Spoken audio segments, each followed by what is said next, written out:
मैं कह रहा हूँ आज फिर जादू दिखाऊंगा। जादू ये है कि क्वेश्चन दिखाऊंगा सेम 2022 में आया था, फिर 25 में वापस आ गया। यही तो जादू है, और क्या जादू है कि हम उसको ढंग से कर लेते हैं। जो इस बार दिया है बच्चों ने वो तो किया ही उन्होंने, लेकिन मैं फिर वापस दिखाऊंगा आपको कैसे आपको सेम चीज होंगी। चलो,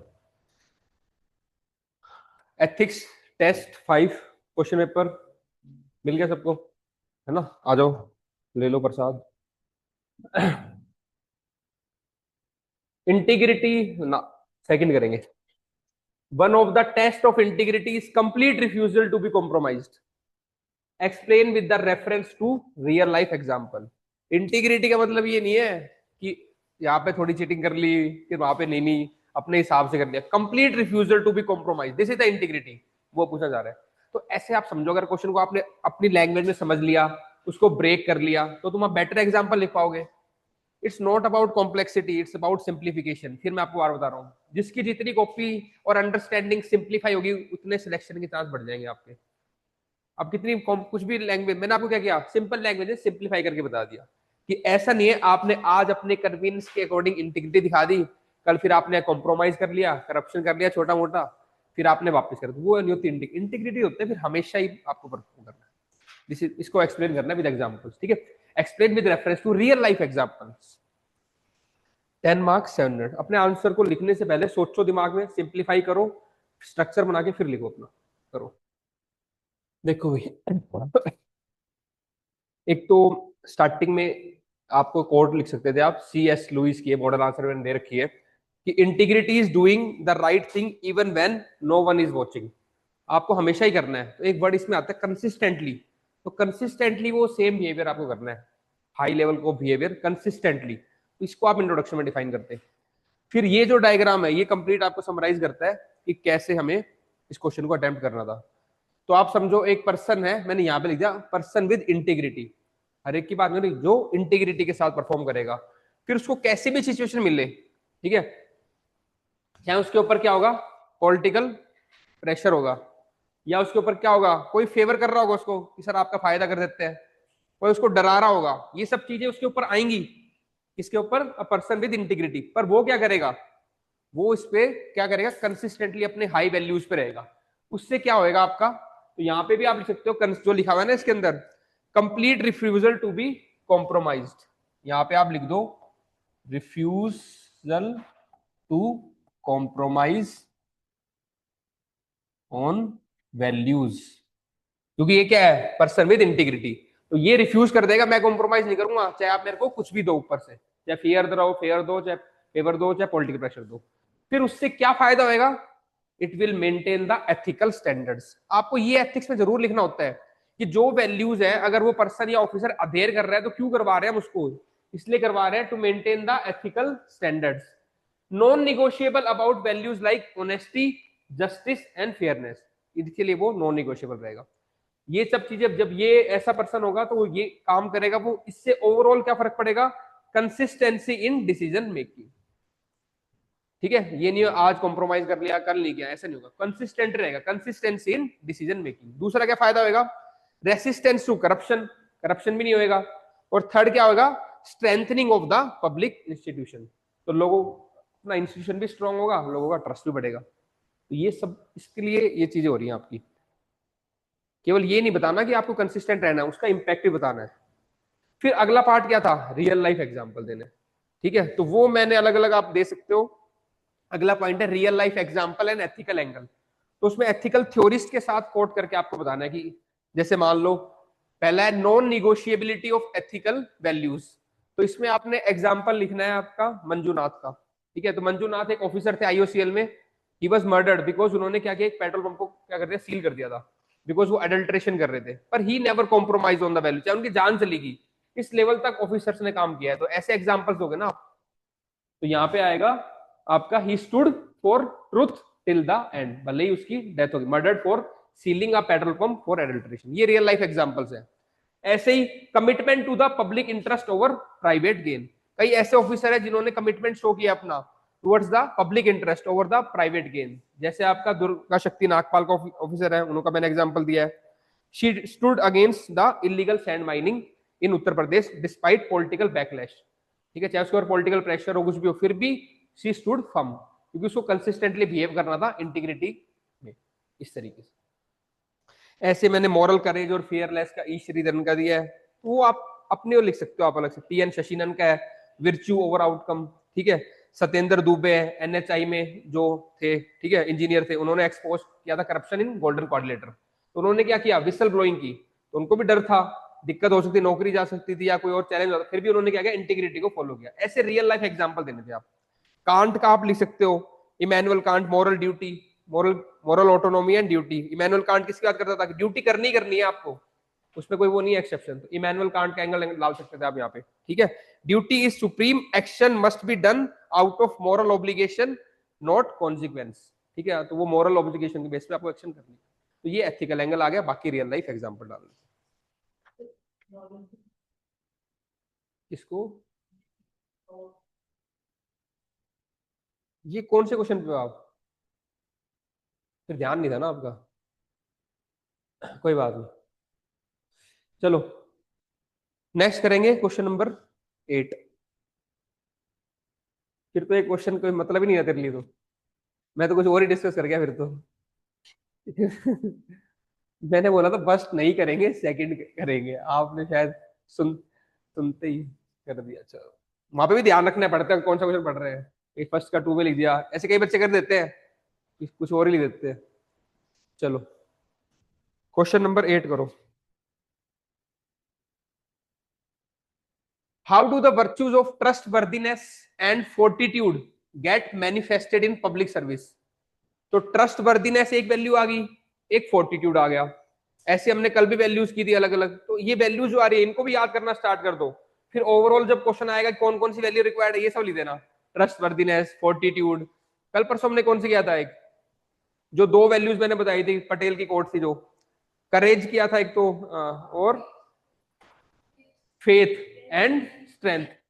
फेथ एंड स्ट्रेंथ, तो फेथ स्ट्रेंथ ऐसे वैल्यू मिलती रहेंगी, क्वेश्चन से आपको बहुत सारे आंसर बन जाएंगे आपके। तो आज हम बात करेंगे ट्रस्ट वर्दीनेस पे और फोर्टिट्यूड पे, ठीक है। How do the virtues of trustworthiness and fortitude get manifested in the public service, explain with example. अब क्वेश्चन देखते दिमाग में क्या आना चाहिए कि भाई ट्रस्ट वर्दीनेस क्या होती है, वो बताओ, उसके क्या क्या कंपोनेंट है, ठीक है। फिर उसको बताओ कि भाई ये कैसे सिविल सर्विसेज में मैनिफेस्ट हो रही है, ट्रस्ट कहाँ कहाँ पे, और उसका क्या इंपैक्ट पड़ेगा अगर ट्रस्ट वर्दीनेस, अगर सिविल सर्वेंट रहेंगे तो। ऐसे फोर्टिट्यूड क्या होता है, और फोर्टिट्यूड कहाँ कहाँ पे मैनिफेस्ट हो रहा है, कहाँ कहाँ पे दिख रहा है फोर्टिट्यूड आपको सिविल सर्विस में, और उसका क्या इंपैक्ट पड़ेगा, ये स्ट्रक्चरिंग होगी। फिर लास्ट में कंक्लूड कर दो, इन दोनों वैल्यू की जरूरत है for the public trust, good service delivery, citizen welfare, वो कॉमन चल जाएगा अपना, ठीक है। करेज, हाँ करेज होता है, फोर्टिट्यूड करेज। नहीं नहीं, फेथ कहाँ गया, फोर्टिट्यूड। फेथ करना है तो अपने ऊपर फेथ रखना, वो भी ठीक है, लेकिन मेन फोर्टिट्यूड का मतलब होता है करेज, करेजियस, ठीक है, हिम्मत करो। 10 मार्क्स 7 मिनट्स। अब देखो भाई, देखो जब हम ऐसे डायग्राम कर लेते हैं ना, तो हमारे पास कितने कीवर्ड्स आ जाते हैं, मेन बात वो है। तो आपके आंसर में कीवर्ड आने चाहिए, मैंने डायग्राम के फॉर्म में दिया है, आपको लिखना है विद एग्जांपल्स। इनमें जैसे मान लो मैंने विसल ब्लोइंग लिखा है, तो सत्येंद्र नाथ दुबे एनएचआई एग्जाम्पल आना चाहिए, वो आपको एग्जाम्पल लिखने हैं, ठीक है। वो मैंने लिखे नहीं, मॉडल आंसर में दे रखे हैं। अब आप देखो इसमें पहले आप, इसका स्ट्रक्चर यही रहेगा जो मैंने किया, ट्रस्ट वर्दीनेस बताओगे कि ट्रस्ट वर्दीनेस क्या होता है, it's a quality of being dependent, honest, consistent. तो आप किसी पे ट्रस्ट कब करते हो, जब वो ऑनेस्ट रहेगा, ट्रस्ट करोगे आप। कंसिस्टेंट रहेगा अपने एक्शन में, वो चेंज नहीं हो रहा है, आज कर दिया ऐसे कल गड़बड़ी कर दी, नहीं, कंसिस्टेंट रहेगा, और उस पर आप डिपेंडेबल हो सकते हो। तो पहले तो आप ये बताओगे ना भाई ट्रस्ट वर्दीनेस में क्या क्या चीजें आती है। तो ट्रस्ट वर्दीनेस में क्या आता है, बीइंग डिपेंडेबल। सेकंड, ऑनेस्ट है वो। कॉन्फिडेंशियलिटी, कि अगर आपने उसको कुछ चीज बता दी वो किसी को लीक नहीं करेगा, जिससे ट्रस्ट वर्दीनेस। तो ट्रस्ट वर्दीनेस के जितने भी वर्ड समझ में आते हैं वो लिखने थे पहले आपको, उनसे रिलेट करके एग्जाम्पल डालने थे आपको। एग्जामिनर यही ढूंढ रहा होगा। ट्रस्ट वर्दीनेस में और क्या होता है, कंसिस्टेंट, हमेशा वो विश्वास रहेगा, ये नहीं आज विश्वास कर लिया कल तोड़ दिया, ऐसे नहीं करेगा। नेक्स्ट इज द इम्पार्शियलिटी, जिस पे आपको ट्रस्ट है, आपको मान लो ट्रस्ट है मेरे ऊपर, आप कोई प्रॉब्लम लेके आए, सर इसने ऐसे किया उसने किया, अगर मैं इम्पार्शियली नहीं रहूंगा तो आपका ट्रस्ट ब्रेक हो जाएगा। तो इम्पार्शियलिटी किसी क्वालिटी है ट्रस्ट वर्दीनेस की। Next is the honouring commitments, मैंने कमिट कर दिया आपको कि सिलेबस पूरा कराऊंगा, तरीके से कराऊंगा, पीवाई कराऊंगा, तभी तो आपको ट्रस्ट जनरेट होगा मेरे ऊपर, नहीं तो नहीं होगा। अरे सर तो बोलते कुछ हो रहे करते कुछ हो रहे। तो ये सब रिक्वायरमेंट समझो, बिल्कुल सिंपल चीजें समझो कि हम ट्रस्ट पे, यही इंस्टीट्यूशन पे अप्लाई होगा, यही पर्सन पे अप्लाई होता है, ठीक है ना। How do the virtue of trustworthiness and fortitude get manifested in the public service, ये तो आपको बेसिक बताना था, और जो इनके एग्जाम्पल्स होंगे वो डाले थे पब्लिक सर्विस से, तब आप बताते कि how they get manifested in the public services. यहाँ पे कोई जज का एग्जाम्पल डाल दो, कोई कोर्ट का डाल दो जो इम्पार्शियल होके कर रहा है, ठीक है। बाकी बीइंग डिपेंडेबल पे भी अलग अलग जगह पे आप बार बार गए हो, गवर्नमेंट के ऊपर डिपेंडेबल हो, पर गवर्नमेंट हमेशा सर्व कर रही है आपको, इस तरीके की आपको एग्जांपल डालने। कॉन्फिडेंशियलिटी, आपका डेटा है, आपने दिया गवर्नमेंट को, गवर्नमेंट ने इसको सिक्योर रखा, दैट इज द कॉन्फिडेंशियलिटी। तो ये सब शो करता है कैसे ट्रस्ट वर्दीनेस हम मेंटेन करते हैं। हो गया ट्रस्ट वर्दीनेस। फिर आ जाओ फोर्टिट्यूड के ऊपर, कि फोर्टिट्यूड हम कहाँ कहाँ शो करते हैं। पहला है विसल ब्लोइंग। अगर आप गवर्नमेंट ऑफिशियल हो, उसके अंदर कोई गड़बड़ी हो रही है, तो उसके लिए आपको हिम्मत चाहिए ना, करेज चाहिए विसल ब्लोइंग करने के लिए। तो विसल ब्लोइंग में क्या रिक्वायरमेंट है, फोर्टिट्यूड या करेज, ठीक है। Second, resistance to political pressure. आपके ऊपर पॉलिटिकल प्रेशर आ रहा है, तब भी आप उसको कहोगे नहीं, आप रेसिस्टेंट करोगे उसको, अगर वो गलत है तो, ठीक है। तो उसके ऊपर क्या चाहिए आपको, हिम्मत चाहिए, ताकत चाहिए, फोर्टिट्यूड चाहिए। Next, intolerance to the corruption. Corruption करना तो इजी है मान लो, और उसके लिए इनटॉलरेंट हो, नहीं नहीं करना तो नहीं करना, तो उसके लिए क्या चाहिए आपको, फोर्टिट्यूड, करेज, हिम्मत। देन आपका डिजास्टर मैनेजमेंट। क्राइसिस आ गया एकदम से, फ्लड्स आ गए पंजाब में, तो वहां पे हर कोई नहीं कर पाएगा, जिसमें दम होगा, करेज होगा, वही उसको मैनेज करेगा, ठीक है ना। लैंडस्लाइड्स आ गया अगर हिमाचल में, तो वहां पे डिजास्टर के टाइम पे क्या चाहिए आपको, फोर्टिट्यूड चाहिए सिविल सर्वेंट्स को, कि पैनिक नहीं करना है। क्राइसिस सिस्टम में लीडरशिप इन क्राइसिस, कुछ क्राइसिस आ गया है तब भी लीडरशिप दिखानी है आपको, उन सबके लिए क्या चाहिए, फोर्टिट्यूड। तो ये देखो, इसमें मैंने अलग वर्ड्स लिखे हैं, इसमें अलग वर्ड्स लिखे हैं, क्वालिटी अलग अलग रिक्वायर्ड है, पर इन दोनों का चाहिए अपने को भाई, ट्रस्टवर्दीनेस भी चाहिए और आपका फोर्टिट्यूड भी चाहिए। हर साल पेपर में एक ऐसा क्वेश्चन आएगा, एक ही आएगा, उसमें डायग्राम बन जाएगा, दिस प्लस दिस, आपको दोनों चाहिए। पिछले साल का मैंने करवाया था भाई, क्वेश्चन एक आ जाएगा, इस वाले में आ गया, तो हर साल एक ही क्वेश्चन आएगा, तो डायग्राम तो एक ही बनाना है इस साल में आपको, ये थोड़ी सेम रिपीट होगा, पर दिखाना आपको ये कि दोनों वैल्यू रिक्वायर्ड है, इक्वल टू करके, ये सब फायदे होंगे उसके। अगर कोई ऑफिसर ट्रस्टवर्दी भी है और उसके ताकत भी है, फोर्टिट्यूड भी है, तो क्या फायदा होगा, earning the public confidence, public को कॉन्फिडेंस आएगा। क्यों, बिकॉज ही बीइंग डिपेंडेबल है, वो ऑनेस्ट है, वो उनकी इंफॉर्मेशन भी कॉन्फिडेंशियलिटी से रख रहा है, कंसिस्टेंटली बिहेव कर रहा है, इम्पार्शियल है, तो पब्लिक को कॉन्फिडेंस नहीं आएगा, आएगा पब्लिक कॉन्फिडेंस, पब्लिक कॉन्फिडेंस बढ़ेगा, earning the confidence of public. Second, build the institutional trust. जो इंस्टीट्यूशन है उसके ऊपर भी ट्रस्ट बिल्ड होगा कि यहाँ पे लोग क्या कर रहे हैं, सारे सही काम कर रहे हैं। Third, reliability, because people are dependable, तो रिलायबल है, ठीक है, कि इंस्टीट्यूशन की या पर्सन क्या होती है, रिलायबिलिटी बढ़ती है। नेक्स्ट, एग्जेम्पलीफाई एथिकल करेज। मैंने आपको क्या बोला था, सिंपल वर्ड नहीं लिखने, उसके आगे क्या लगा दो, एथिकल, मॉरल लगा दो, तो आप लिख, क्योंकि फोर्टिट्यूड कैसे क्या होता है, करेज होता है, फोर्टिट्यूड। तो ये सब क्या शो कर रहा है, इट एग्जेम्पलीफाई, क्या एग्जाम्पलीफाई कर रही है, एथिकल करेज, बस एथिकल वर्ड लगा दो, इट एग्जेम्पलीफाई एथिकल करेज। लास्ट में, build moral of the team, क्योंकि टीम को पता है यार, ये ऑफिसर तो ना तो पॉलिटिकल प्रेशर से दबेगा, ना ये क्राइसिस में घबराएगा, तो हमें भी काम करना चाहिए इसके साथ, तो टीम का मोरल क्या होगा, हाई होगा। तो build the moral of the team. आगे समझ में। तो ऐसे हमने कितना होलिस्टिक कर लिया इस आंसर को कवर। इसी को आपको मैंने मॉडल आंसर दे रखा है, वही लाइन फॉर्म में लिखा हुआ है, लेकिन आपकी अंडरस्टैंडिंग होगी तभी आप उसको लिख पाओगे, इसलिए मैंने अंडरस्टैंडिंग करा दी कि ट्रस्ट, जब अब अगली बार ट्रस्ट वर्दीनेस से क्वेश्चन आ जाएगा, तो ये सारे कीवर्ड आपके आने चाहिए।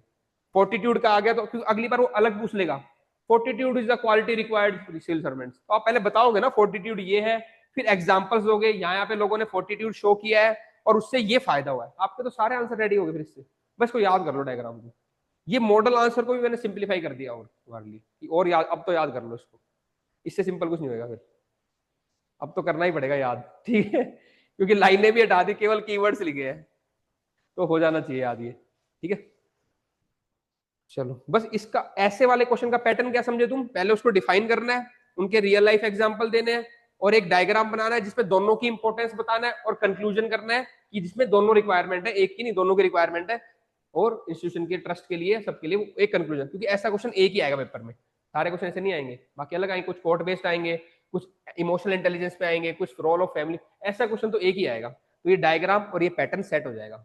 हर दिन एक पैटर्न लेके जाया करोगी, आज मैंने ये पैटर्न सीखा है, इस वाले क्वेश्चन में ऐसे पैटर्न आएगा, वही मैं लिख के आऊंगी एग्जाम्पल। तो ये पैटर्न बता दिया मैंने, इसलिए मैंने डायग्राम बनाया आपके लिए दोनों में। ये तुम्हारा क्या हो रहा है, पैटर्न सेट हो रहा है। जब मैंने कल वो बताया था कोर्ट बेस्ड क्वेश्चन में, उसमें क्या होता है, तुम्हारा 10 बातें बताई थी, ये 10 बातें लगा लेना, रियल लाइफ एग्जाम्पल सिंप्लीफाई करना, वो 10 बातें थी, तो वो क्या होगा, एक पैटर्न बन गया। अब कोर्ट बेस्ड क्वेश्चन आएगा तो तुम वैसे करोगे, लेकिन वो कब कर पाओगे, जब तुम उसी डायग्राम को 10 बार पढ़ोगे, तब तुम्हारे दिमाग में सेट हो जाएगा। मेरे दिमाग में सेट हो रखा है ये। ऐसे मैं रोज तुम्हें एक पैटर्न बताता हूँ, 10-12 पैटर्न तुम्हारे दिमाग में आ गए। क्वेश्चन कितने आने वाले, 13 क्वेश्चन आने हैं। 10-12 पैटर्न अगर तुम्हारे दिमाग में है तो एक तो अपने आप भी लिखोगे ठीक है, उसको इनोवेट करना। बाकी मोस्टली बच्चे एक या दो पैटर्न रखते हैं, तुम लोग रख रहे हो 10-11 पैटर्न, तुम्हारे मार्क्स ज्यादा आएंगे क्योंकि तुम्हारा सेट है। और तुम्हारा टाइम जो बच गया इसमें, वो तुम कहाँ लगाओगे, केस स्टडीज में। इस बार कई बच्चों के पेपर पूरा नहीं हुआ, केस स्टडी छूट गई एक किसी की दो, वो इसलिए कि स्ट्रक्चर नहीं था दिमाग में। तुम्हारा स्ट्रक्चर दिमाग में ऑलरेडी बना हुआ है, तुम तो क्वेश्चन देखते ही समझ जाओगे यार ये स्ट्रक्चर लग रहा है, लेकिन क्वेश्चन को पढ़ना बार बार है कि ये पता नहीं स्ट्रक्चर वही लिख दिया, डिमांड के अकॉर्डिंग लिखना है, ये है ना, ये नहीं बस सीधा वो जो आता है वो लिख दिया, डिमांड के अकॉर्डिंग स्ट्रक्चर ऐसे फॉलो करना है। ठीक है, करो क्वेश्चन नंबर 10।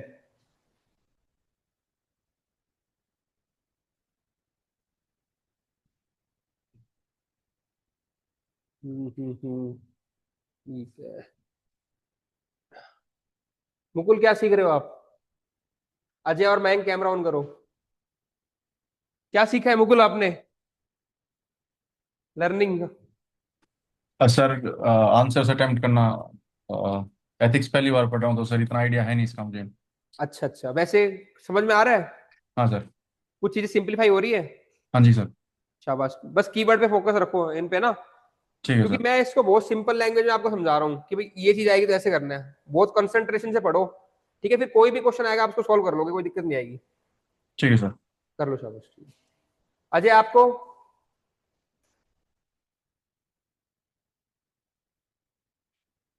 अजय, कुछ हो रहा है benefit? Yes sir. Okay okay, ठीक है, करो question number 10। Apart from intellectual competency and moral qualities, empathy and compassion are some of the other vital attributes that facilitate the civil servant to be more competent in tackling the crucial issues or critical decision. Explain with the illustration. एक minute रुको। Okay okay okay,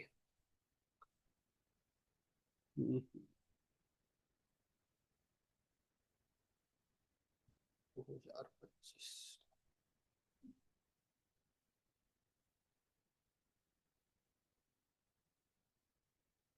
PY की power.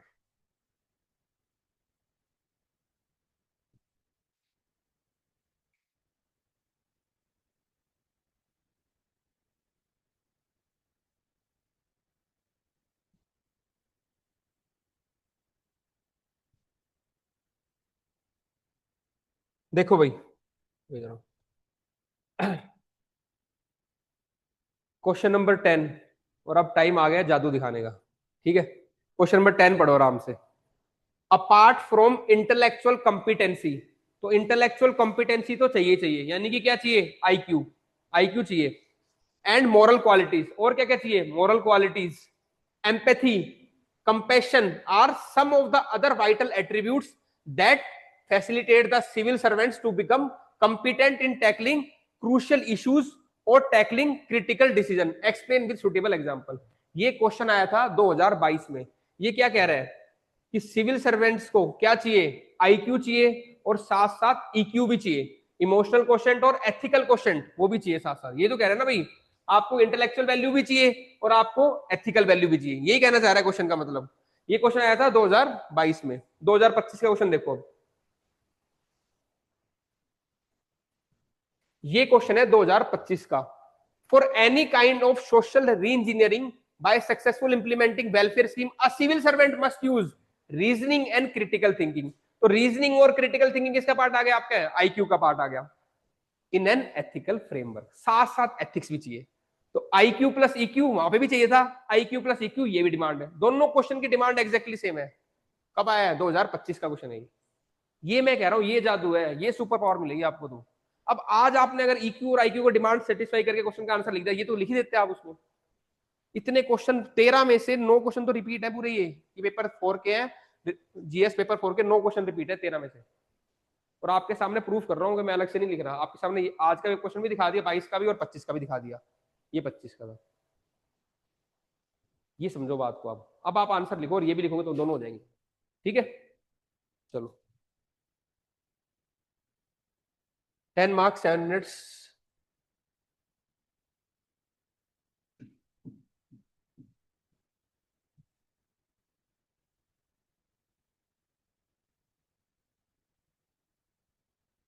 ये जो question है जहां पे बात करते हैं दोनों क्वालिटीज की, आपका दिमाग भी होना चाहिए, आईक्यू, आपका दिल भी अच्छा होना चाहिए, ईक्यू, है ना।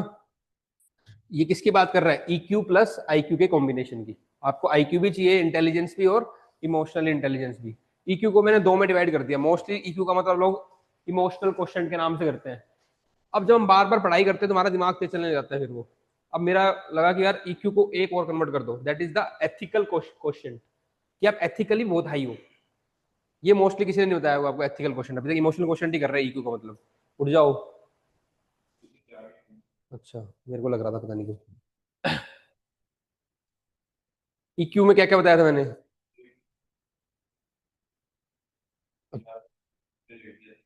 एथिकल में क्या होता है क्वेश्चन में? ये सब क्या होनी चाहिए? हाई, है ना। ठीक है, ईक्यू और आईक्यू, तो ईक्यू की भी रिक्वायरमेंट है और आईक्यू की भी रिक्वायरमेंट है। ये नहीं कहोगे केवल ईक्यू की रिक्वायरमेंट है, आईक्यू भी चाहिए, वो मैं बताऊंगा आपको कैसे। तो इसलिए दोनों वैल्यूज का ध्यान रखना है। अब देखो फिर एक कोट डाल दो इसमें, नेल्सन मंडेला की कोट है, अ गुड हेड यानी कि IQ and a good heart are always a formidable combination. ठीक है, ये एक कोट लिख सकते हो, दोनों रिक्वायरमेंट, दोनों फॉर्मिडेबल कॉम्बिनेशन है। अब आप पहले बताओगे इंटेलेक्चुअल कॉम्पिटेंसी की जरूरत क्यों है।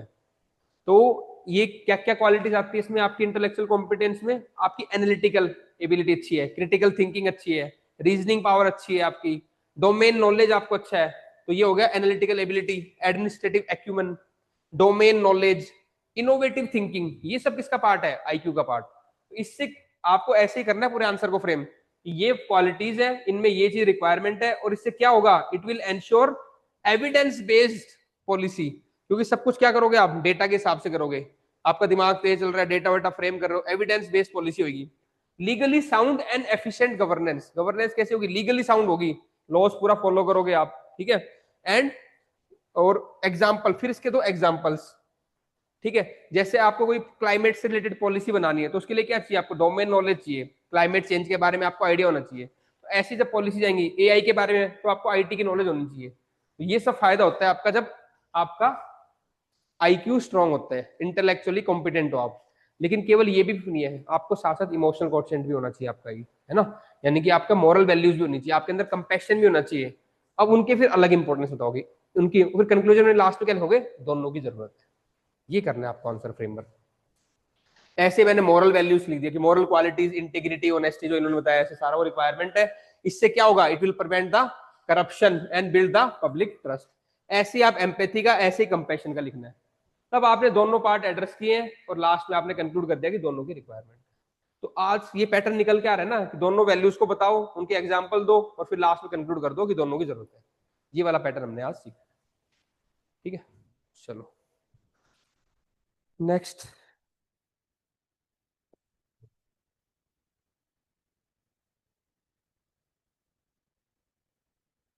टेन हो गया, क्वेश्चन नंबर 13 करो।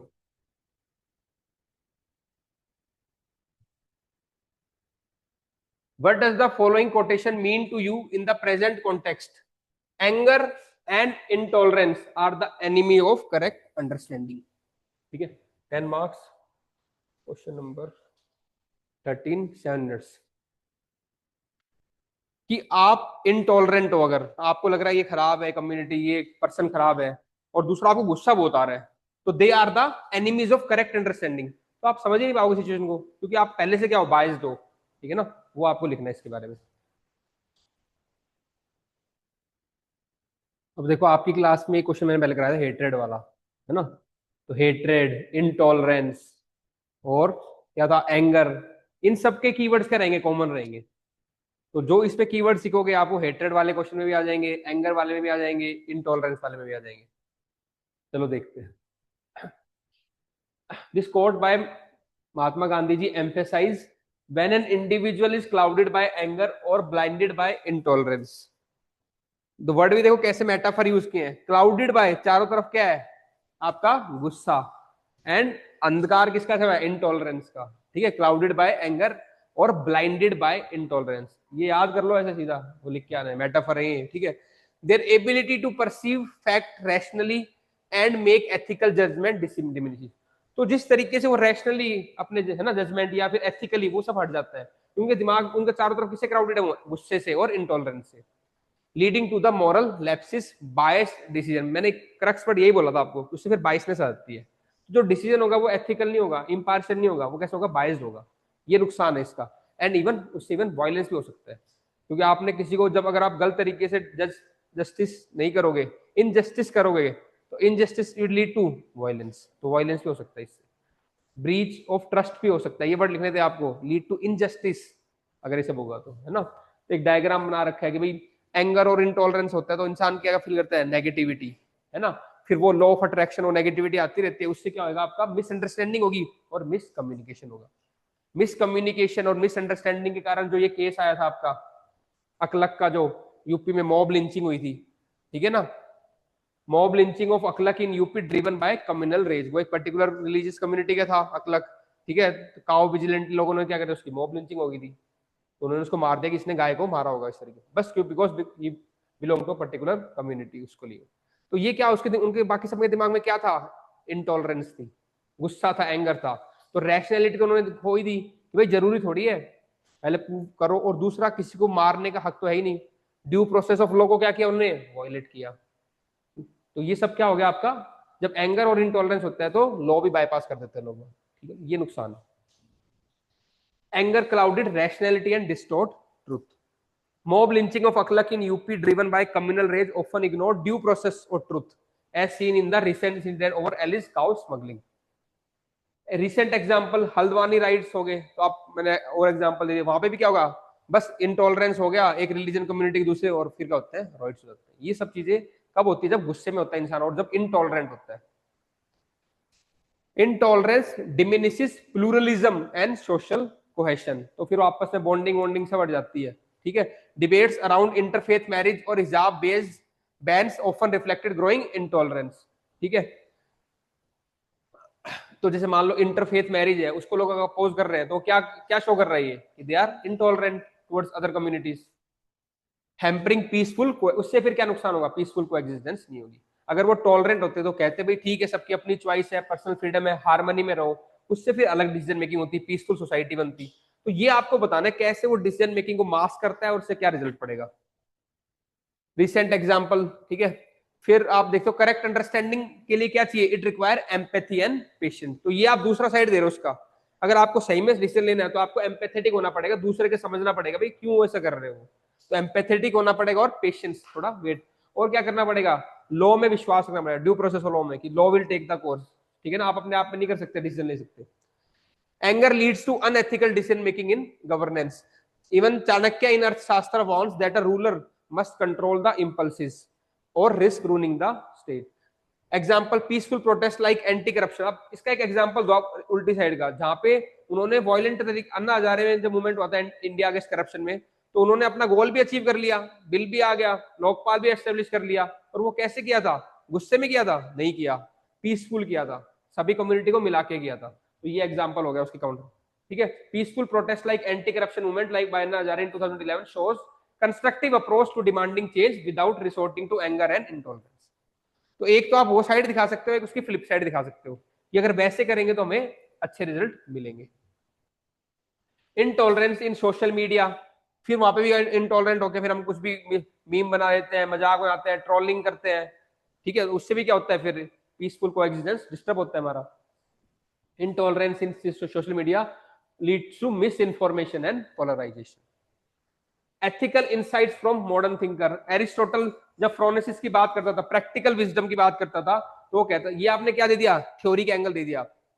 रिक्वायर्स इमोशनल रेगुलेशन, तो वो कहता है भाई हमें इमोशन को रेगुलेट करना है। एरिस्टोटल भी कहता था प्रैक्टिकल विजडम के अंदर, कि आपके मन में गुस्सा आया तो इसलिए आप किसी को मार दोगे, आपको क्या करना है, इमोशन को रेगुलेट करना है, इमोशन रेगुलेट करना है। Contemporary research show that leaders who manage anger and are perceived as more competent and trustworthy. एक रिसेंट रिसर्च भी डाल दो कि जो लीडर अपने एंगर को मैनेज कर लेते हैं, एंगर मैनेजमेंट जिनका होता है, उनको लोग कहते हैं यार ये ट्रस्टवर्दी है और मोर कॉम्पिटेंट है। तो ये सब बातें आपको अपने आंसर में लिखनी है, ये वैल्यू एडिशन का पार्ट है। फिर आपने एक बात और बताई कि सर जो करेक्ट अंडरस्टैंडिंग या सही डिसीजन मेकिंग का केवल ये या गलत डिसीजन मेकिंग के दो ही पार्ट नहीं है, एंगर और इंटॉलरेंस, उसके अलावा बाकी भी है। जैसे कि आपका प्रिजुडाइस, आप किसी की अगर तरफ बायस्ड हो पर्टिकुलर या प्रिजुडाइस है तो आप गलत डिसीजन लोगे, ठीक है। It's leads to the pre conceived judgement ignoring the facts.